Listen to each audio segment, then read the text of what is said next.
I think what I'd like to see in my time is that human expansion out to the Jovian system and Jupiter's moons, and there's water resources and methane and other things out there that could sustain human presence, and that's what I'm really all about at the end of the day. If you told me like a couple of years ago that we can design antibody from computer, I would not believe you. And we are doing that in the lab, and it works. Like the success rate actually amazes me, like how much success we're getting. And really at the core of what we're trying to build, it's about user empowerment. And decentralization is just a means to that end. Ultimately, what we want to give is a social media universe that is in the user's hands, that really belongs to the end user and doesn't belong to the company. And the ultimate vision is we have the very simple goal of getting rid of mouse, keyboard, and touchscreen and allowing people to just use their computers very similar to how they chat with a coworker. That's insane. That is thermodynamic insanity to be burning wastewater. There's a huge opportunity there, not just for the public health impacts that are associated with reducing PFAS concentrations, but also just the climate impacts of reducing like the emissions associated with trucking wastewater down the road to burn it.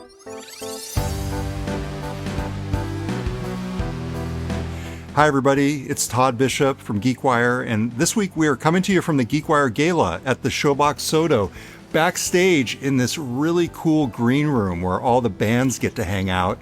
There's a record player and records over there, and a big refrigerator with drinks and refreshments. I feel like I'm back here just sort of enjoying the quiet before the big show with our producer and editor, Curt Milton. And we're back here because this week at the GeekWire Gala, we're recognizing the Seattle region's uncommon thinkers for 2025, inventors, scientists, technologists, and entrepreneurs transforming industries and driving positive change in the world.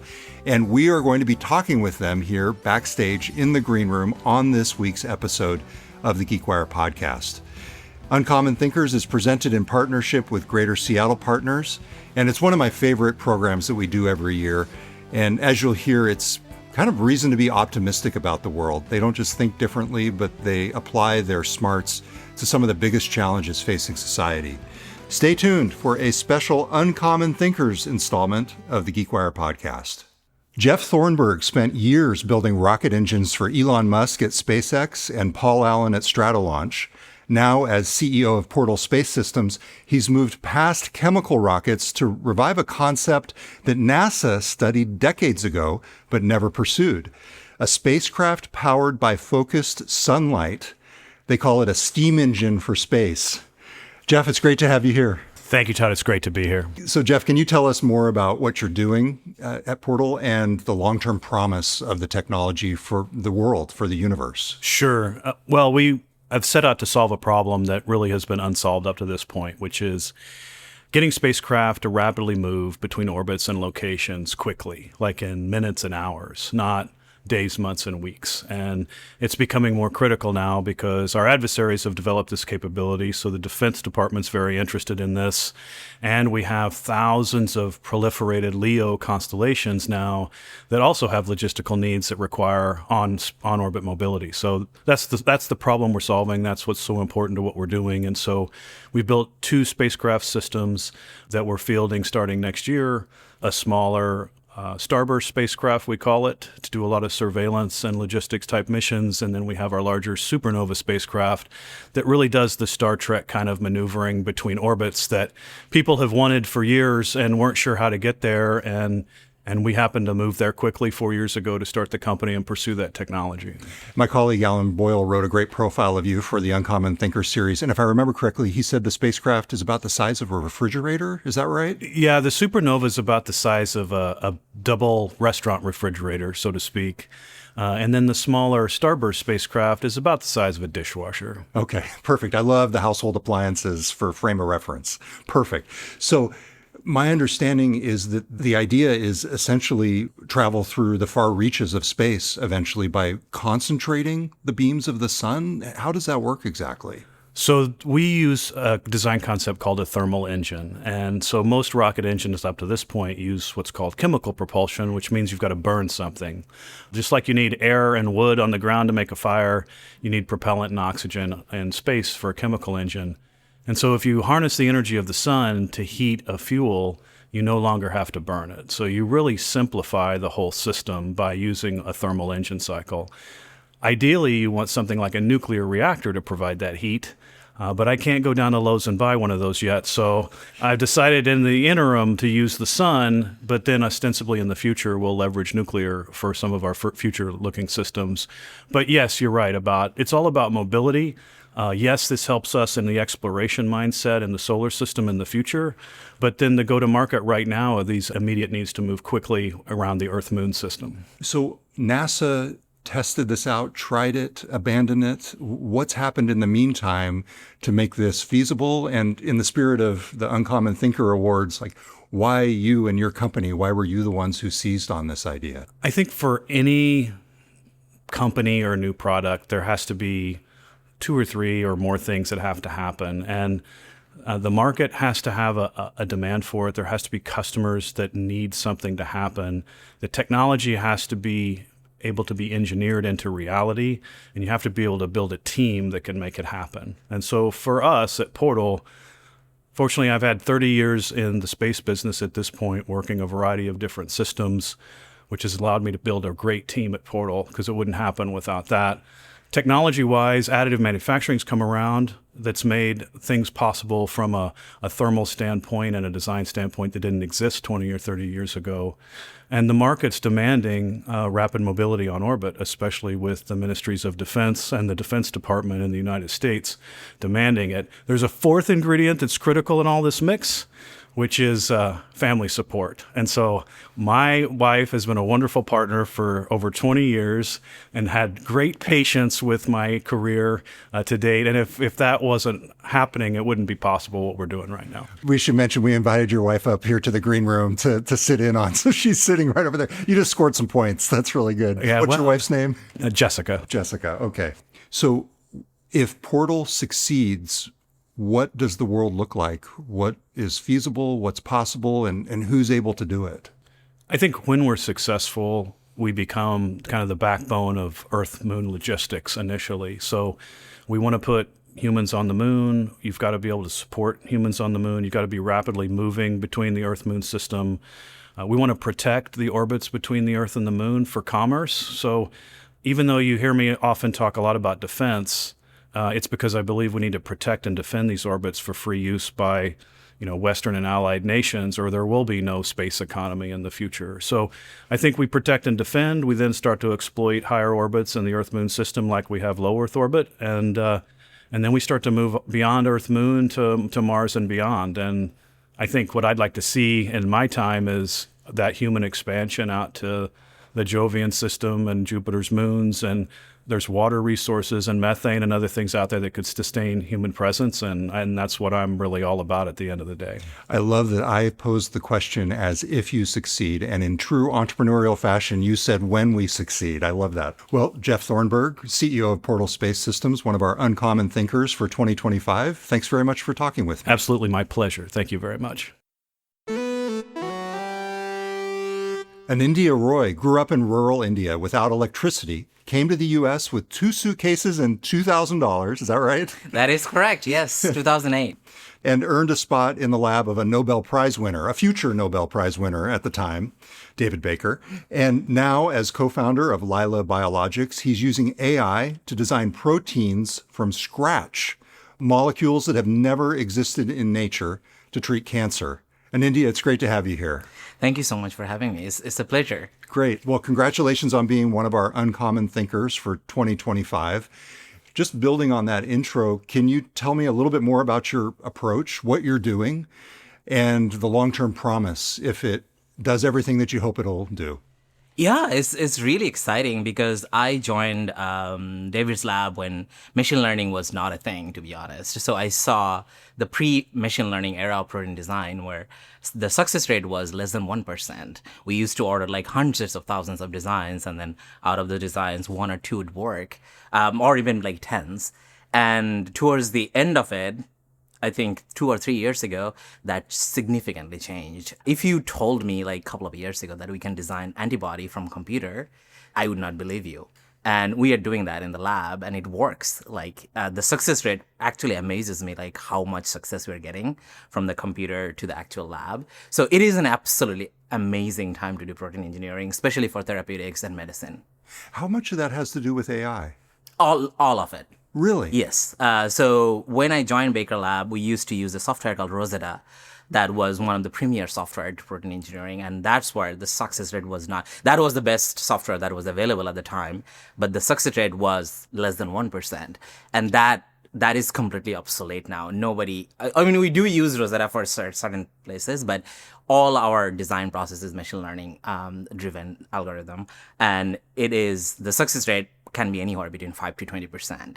And it is absolutely incredible that we used to order 60,000 designs. Now we order maybe hundreds of designs, and we get a binder that is potent enough to move forward for drug design. Wow, amazing. Okay, so my colleague Lisa Stifler wrote your profile, the Uncommon Thinkers profile, and one thing that stood out to me was that you called this work in its current state pure science fiction.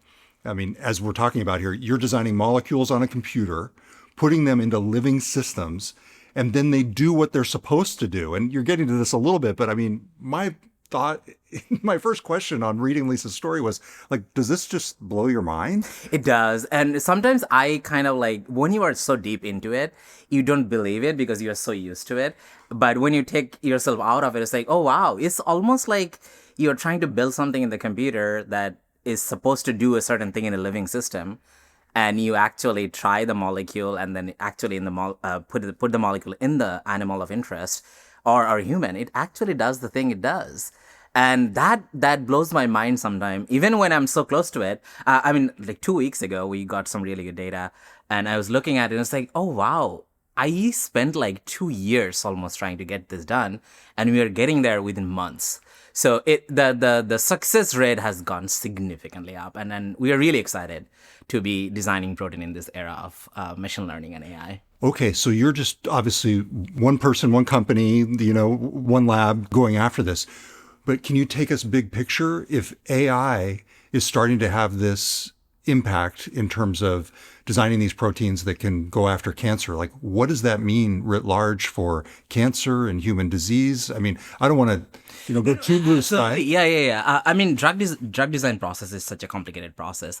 So the process the earliest stages of drug design is deciding on a molecule that will go through all the IND enabling studies, whether you can make the molecule large scale and how that will behave. And you have to go through all the follow-on biology in appropriate animals.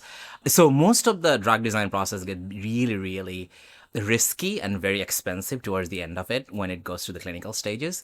And 90 to 95% of the drug that goes into the clinic actually fails. It doesn't work. So millions of dollars that is invested, they all fail in the clinic, 90 to 95%. So one of the main things that I really am looking forward to, whether we can actually get to a place where can you predict how this molecule will scale up? Can you make this molecule in scale from the computer? Or can you actually predict the behavior of this molecule in living things?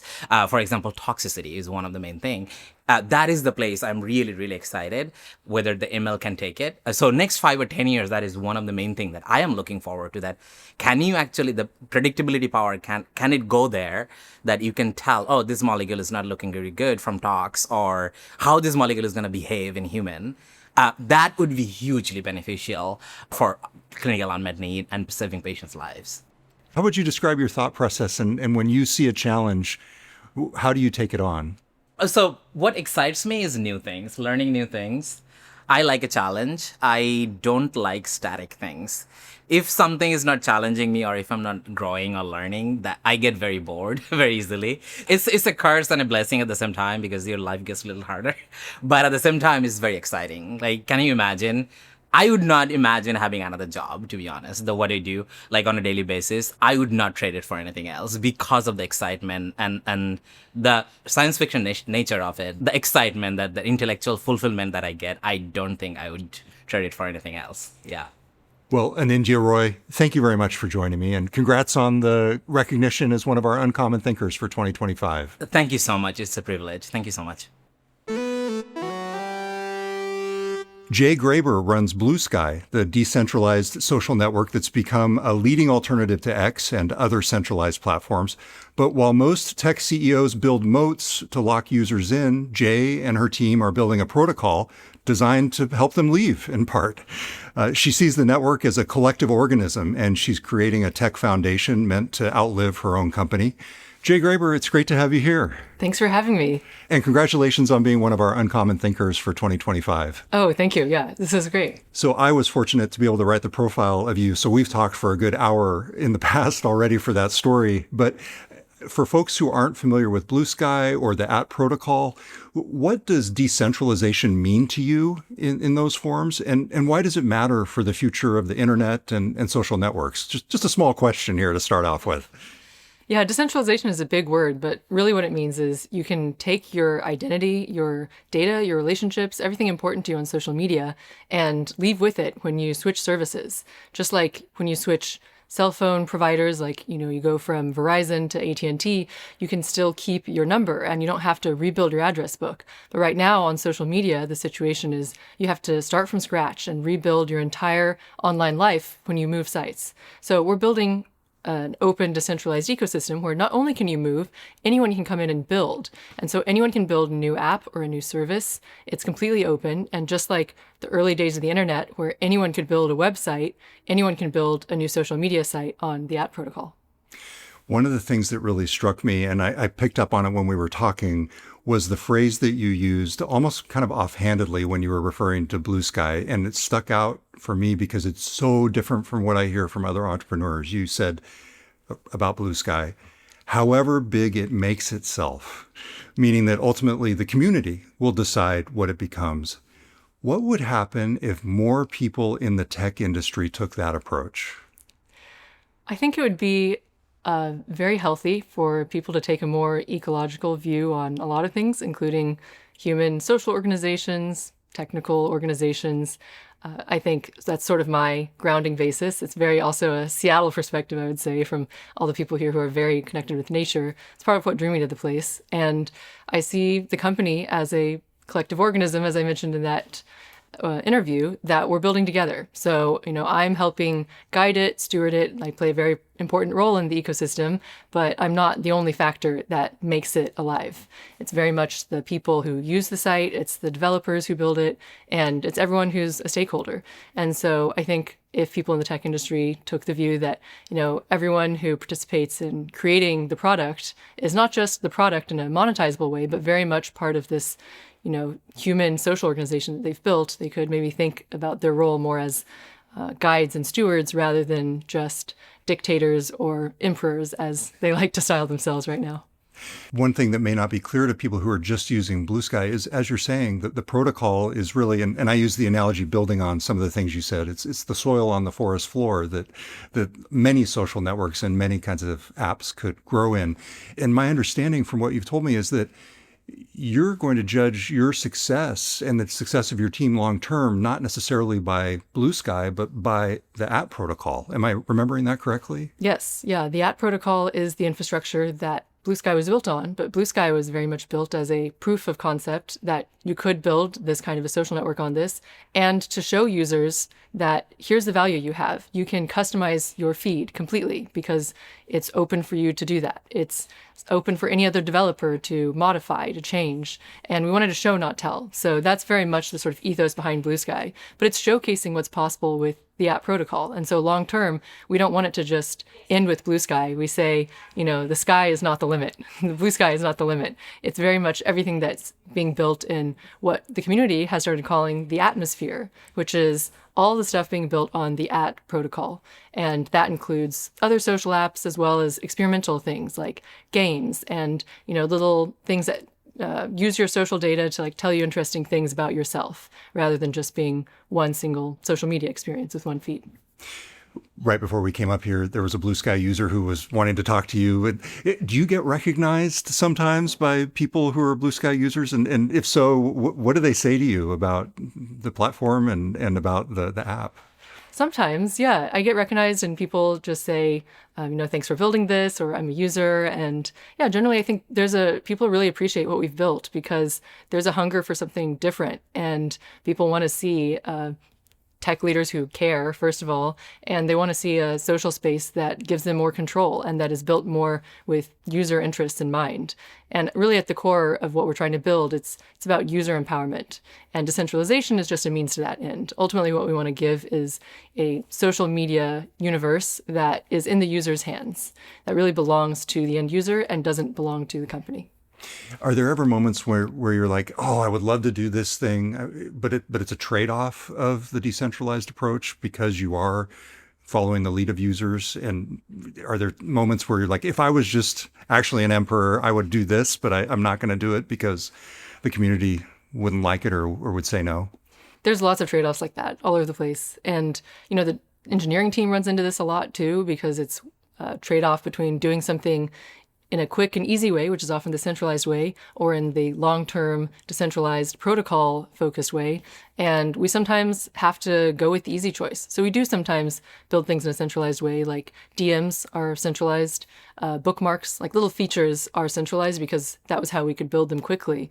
But long-term, it's still open for anyone to build their own DM system. And there are people building, private DM services on the protocol. And so sometimes we make those trade-offs when we decide that it's the best thing for us to do at the moment and it gets us the next step.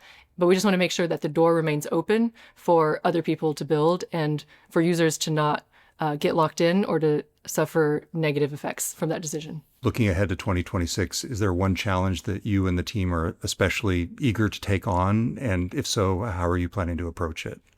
Well, one of the biggest that the broader ecosystem is excited about is just private data. And that's a user feature people want too, which is private accounts. But the reasons we don't have it is actually it's difficult from a protocol level. Like if we built an entire private universe of things right now, the easiest way to do it would be to make it centralized. And that's not something that we want to invest in because it's such a core part of, the social life you build, which is the private conversations you have. We want those to be portable or at least have that door be open as well. So figuring out how to tackle, private data for the protocol and then private accounts for the app is, I think, a big challenge that people are excited about. Is it tempting to start getting into AI? I think that I have stuff I want to say about AI, and it's tempting to wade into the conversation right now. But I guess the main thing for me is that I think any technology has its upsides and its downsides. And for people to really see the most benefit from it, it needs to be built from a user-centric perspective. And I don't think a lot of the AI companies we see right now are doing things from a very user-centric perspective. And so that creates these social tensions of, or even a human-centric perspective, right? So it creates social tensions with people who feel like this is not in their interest. It's controlled by a big company who's, stealing their work or their livelihoods. And I think that there's a future in which AI is much more integrated in our lives, but in a more user-empowering way. And that's a possibility on the table. It's just, I don't know exactly how that's going to play out. It's just like that's probably the critique I would make right now, which is don't hate the technology or necessarily even the players. Like look at the broader landscape of the game and say, oh, it looks like right now, this technology has this potential, but there's some of the players are, using it in such a way that it's not reaching its full human-centric potential. Well, I know that you moved to the Pacific Northwest and to Seattle in part because you were attracted by the rain. So we've got it for you right now. But we're happy to have you here in the Seattle area. And congratulations on being one of our Uncommon Thinkers for 2025. Thank you. All right. Jay Graber is CEO of Blue Sky, and we'll be right back after this with more on the GeekWire podcast. Kiana Asani came to Seattle from Iran for her PhD and spent 4 years at the Allen Institute for AI before becoming CEO of Vercept. She's competing directly with OpenAI, Google, and others in the AI agent space, but she treats having a fraction of their resources as a competitive advantage, building efficient agents that handle mundane digital tasks on computers so humans can spend less time on screens.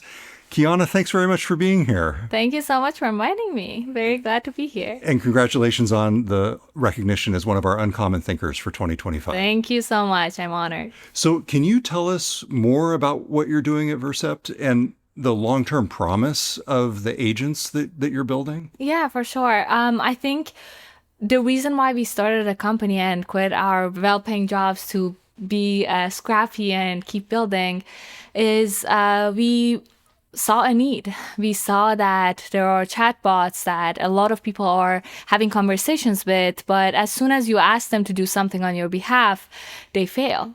And then there are a lot of tools for enabling developers to be 10x, 100x more productive, but society is much bigger than just coders. And what we want to do is to enable anyone to multiply themselves and be able to chat with AI, interact with AI without having to know anything about tech, without having to set up any integrations, and have AI agents that they can very easily communicate with and have them do tasks on their computers. And the ultimate vision is we have the very simple goal of getting rid of mouse, keyboard, and touchscreen and allowing people to just use their computers very similar to how they chat with a coworker. Okay, as regular listeners to the GeekWire podcast know, if I leave my mouse at home when I go to the office, I will literally drive home to get my mouse because I cannot make a day without it. And if you think about it, it's kind of insane that we are having chatbots that understand legal documents really well, but for sending a single email or scheduling a single call or just reaching out to a friend, we have to do so many pokings and clickings either on our phone or on our laptops. There is a big disconnect here. And our vision is to just bring them all together and make the new revolution of how human-computer interaction looks like. Well, I know from reading my colleague Curt Schlosser's profile of you that Vercept recently expanded from Mac to Windows. For somebody like me who's just getting into the idea of an agent that controls, part of your experience on the computer, like where would I start? I think it's very important to know that we are still in the beginning of seeing the rise of AI. Think of ChatGPT 3 years ago. Don't think of it today. So start small. Start with simple tasks that you don't want to do and then slowly build on top of it to see what are the capabilities. We are constantly making the model better. We are constantly improving the product. But I think starting with small and seeing the magic and then slowly building on top of that, you will get the best experience and you can get the most out of the product. Just as a litmus test, once a week, I have to take a collection of 16 individual PDF pages, combine them, print them out with a 1-point white border, and then compress them. Is that something? Absolutely. Okay. Absolutely. All right. I'm sold. I'm sold. My colleague Curt Schlosser, as I said, wrote your profile. And one thing that he captured was you compared running an ultra marathon to running a startup. Everything can go wrong, plans can change, but staying flexible and believing in who you are is something that will ultimately see you through. Is that kind of scrappiness something that you learned, or is that just innate to who you are? I think part of it, I have that inner tendency of being scrappy, but a lot more of it is learning, is by working in a nonprofit research institute. It's by going to the mountains and, having to leave off of a small little bar for a few days. And that's a skill that can be learned for sure. You ended up in Seattle and you're building a startup here. It's a very competitive talent market, and it's a difficult time in some ways to build an AI startup. One of your co-founders left to go to Meta. You had the greatest quote of the year. I think it was the quote of the year. You said, "We wish Matt well, and we look forward to someday joining him on his private island." I thought that was one of the classiest and most clever things that I had ever heard anybody say in response to something that was, frankly, a bit of adversity. Yes. Losing a co-founder. What's it like right now building a startup in the world of AI that we're living in? It's a very competitive market, and the war is not just for building the best model, building the best product, finding the distribution. It's also for keeping the talent. And I think I actually really like building in Seattle. I've said this 100 times because I think people are very focused, and that FOMO that we see in other places, it doesn't really exist here. People are a lot more mission-oriented, vision-oriented, and just dedicated to building rather than being distracted by other things. And I'm very excited to build in Washington and Seattle. It's such a beautiful place. So that FOMO, that fear of missing out, you see people here being a little more level-headed and focused. Yes. And I think it's just, there are so many amazing things to build these days, and it is time to build. It's fascinating. Every day we are launching a new feature every week.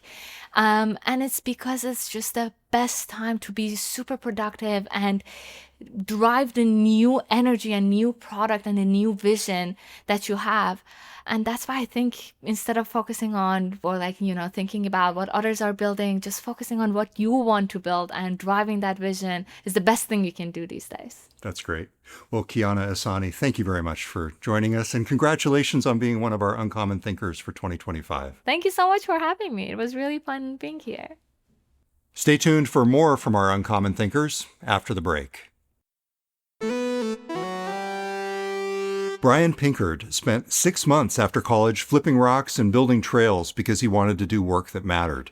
That instinct led him to Aquaga, where he's proving that the industry standard of filtering and burying forever chemicals is obsolete. Instead, he and his team are using technology originally designed to destroy chemical weapons to annihilate PFAS under extreme heat and pressure. Brian, congrats on being one of our Uncommon Thinkers, and thanks for being here. Thanks for having me. All right. So I just gave a big picture overview of what you're doing, but can you explain it so the average person who may not know a lot about forever chemicals can really understand what you're doing? Yeah, I'll do my best. So the big problem with PFAS is that they're extremely persistent in the environment. They bioaccumulate, so if they get in your body, they stay in your body for a long time, and they're chronically toxic. We've used these compounds to manufacture things like Teflon and Gore-Tex. We've used these compounds in firefighting foams. They're used to make semiconductors. They're used to make GLP-1s.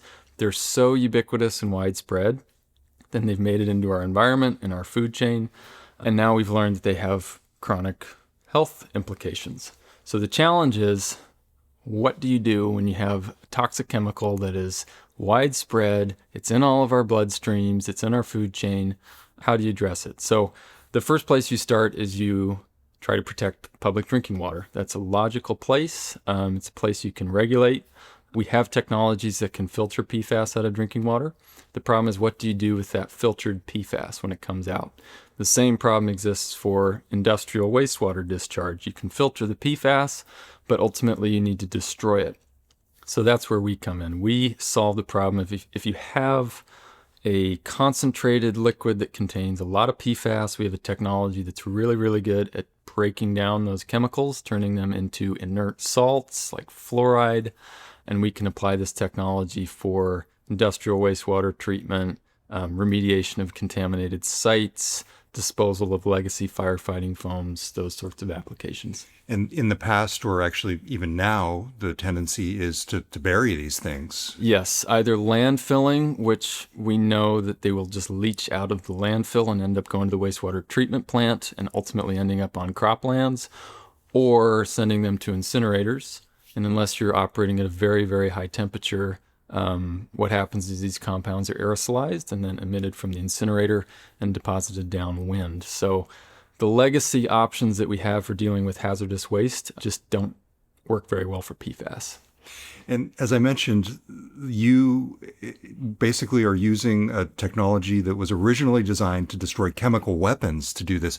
Can you take us from there, the chemical weapons, to how you figured out to apply it to this? A lot of right place, right time that happened for us. So I was working with a technology called supercritical water oxidation.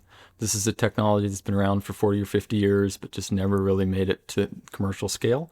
And at the same time, when I was finishing up my PhD, we were hearing about PFAS. There was a group from the Colorado School of Mines that had pioneered this very similar process called hydrothermal alkaline treatment and shown its efficacy on PFAS. And in my experience during my PhD, I had built systems that basically did what they were doing.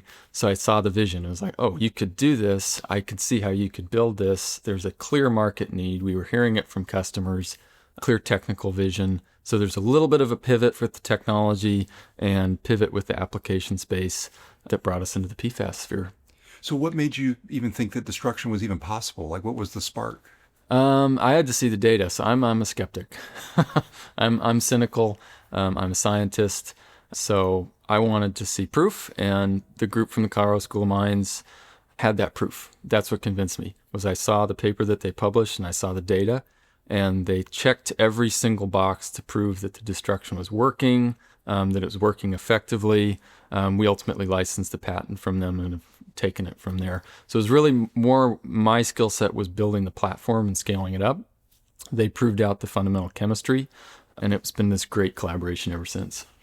I have to tell you, so you're the last of the uncommon thinkers tonight that we're talking to. And for me, this whole experience of reading the profiles, writing one of the profiles, talking with everybody here tonight, it's given me a sense of optimism. And it's funny because that's not really what the program is about. It's about people who think differently and who tackle problems in unique ways. But it's interesting how much it goes against the grain of society today, because so much of what you hear about technology is doom and gloom. And we talked to somebody earlier who's using AI to fight cancer. I mean, and here you are talking about, using this advanced technology to take these toxins out of our world. I mean, when you think about the future and what your approach could bring about, like, what do you think? Where could all of this go in your case in particular? That's a great question. I mean, my bigger vision is a lot of the ways that we deal with hazardous waste are very inefficient. They're very dirty, right? The amount of wastewater that we truck to an incinerator is insane. And that's how we deal with it, because that's the only option. And it's hard to get new technologies into that space because it's very conservative. The decision making is very slow.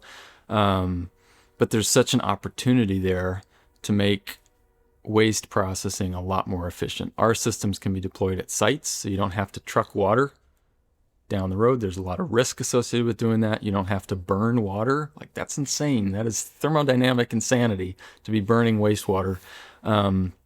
There's a huge opportunity there, not just for the public health impacts that are associated with reducing PFAS concentrations, but also just the climate impacts of reducing, like, the emissions associated with trucking wastewater down the road to burn it. Does that give you a sense of optimism? Absolutely. Yeah. And as I mentioned on stage, like, the amount of support that we've had, the amount of people who have championed our efforts has been tremendously inspiring and filled me with a lot of optimism. Well, thanks very much for talking with us. Of course. Yeah. Thanks for having me. And congrats on the Uncommon Thinkers Award. Thank you. Brian Pinkard of Aquaga is one of our Uncommon Thinkers for 2025. All right, that is a wrap on our conversations with this year's Uncommon Thinkers. Eagle-eyed readers may have noticed that we are missing one honoree from this lineup on the podcast tonight. Chet Kittleson, co-founder and CEO of Tin Can, the startup that's making Wi-Fi-enabled landline phones to help kids connect without screens.